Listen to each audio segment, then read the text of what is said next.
Do you have any that you want to ask? Yeah, No, so not at the moment because my mind is still chewing on. you still chewing on that? Yeah. Yeah. Trying to You get it. got it, you Yeah, got it. I'm with you. Bite at a time. Yeah. Well, I think we're going to call it quits here instead of starting another chapter. And we've taken on there's a lot to chew on. There in this is. chapter. There's a lot.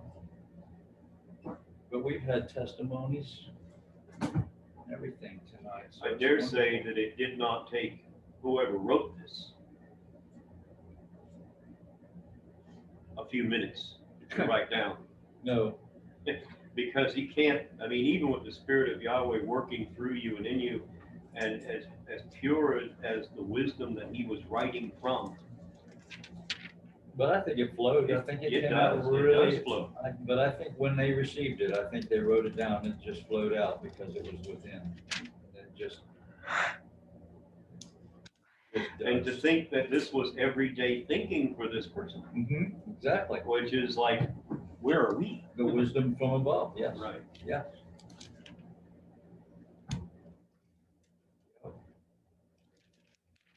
Unless y'all want to, now I'm not going to call it quits if y'all are wanting to push forward and go into chapter 4.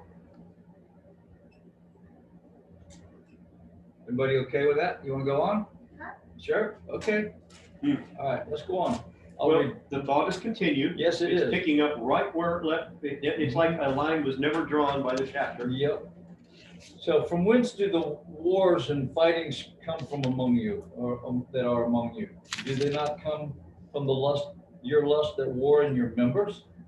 You lust and you have not. You kill and desire to have and cannot obtain. You fight and war, yet you have not, because you ask not. And then when you ask, you receive not, because you ask amiss, that you may consume it upon your lusts. You adulterers and adulteresses, know you not that the friendship of the world is enmity with Elohim? Whosoever therefore will be a friend of the world is an enemy of Elohim. Do you think that the scripture says in vain that the spirit that dwells in us lusts to envy? But he giveth more grace. Wherefore he says, Yahweh resists the proud, but gives grace unto the humble. Proverbs 3:34. Submit yourselves therefore to Elohim and resist the devil, and he will flee from you. Draw near to Elohim, and he will draw near to you. Cleanse your hearts, you sinners, and purify your hearts. Cleanse your hands, you sinners, and purify your hearts, you double-minded. Be afflicted and mourn and weep, and let your laughter be turned to mourning and your joy to heaviness. Humble yourselves in the sight of the Master, and he will lift you up. Speak not evil one of another, brethren. He that speaks evil of his brother and judges his brother speaks evil of the law and judges the law. But if you judge the law, then you are not a doer of the law, but a judge. There is one lawgiver who is able to save and destroy. And who are you that judges one another?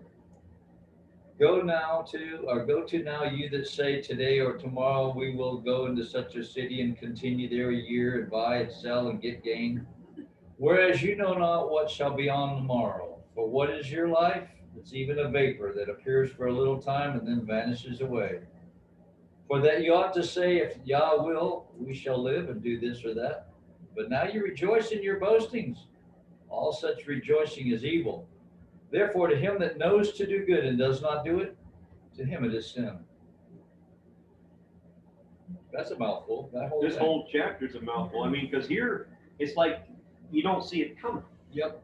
And then all of a sudden, what? These are people. These are Yahweh's people. Mm-hmm. These are Yahweh's people who know the Master Yahshua.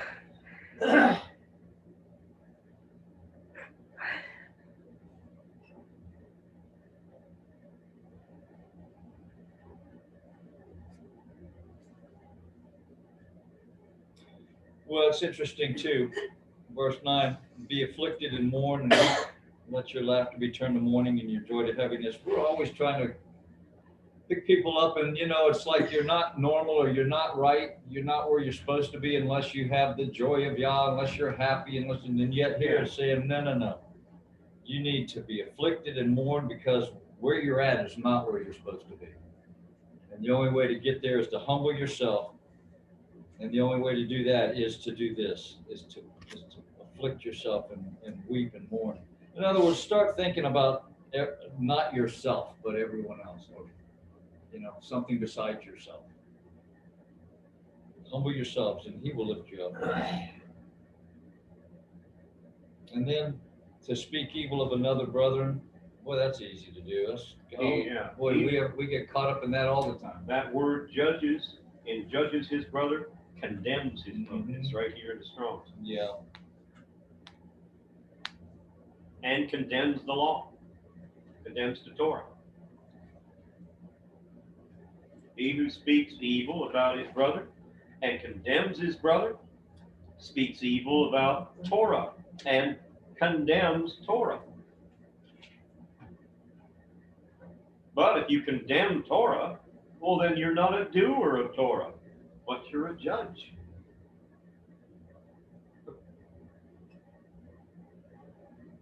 And then it goes into the presumptuous attitude of what we're going to be doing in our life. We talk like we're just going to live forever and do this and do that, and it's all within our power. And he said, how foolish is that? And then puts a little kind of perspective on it, that what do you think your life is? It's just a vapor.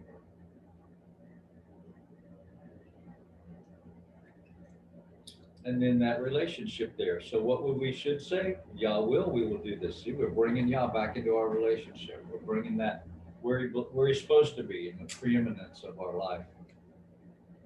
And as he should be, because he bought and he paid for us. We belong to him. We're his. We're not, then we're bastards. Doomed to some really bad stuff. You think the life here is bad now. Yeah, we tend to not have it in the forefront of our minds, or I do at times. I forget that even though this is happening in the world, I see it on the TV, I hear about it on sound waves, that even though this stuff is happening, that it couldn't happen if Yah didn't allow it. That's right. And it's being allowed to carry out his plans, his purposes. And we know from looking here and listening to the Spirit that Yah's plans and purposes are unfolding upon the very population of mankind, that we're seeing all these things happening that he's allowing. Because we know the Master is returning. We know that Yahshua is returning. We know the two witnesses will be made known.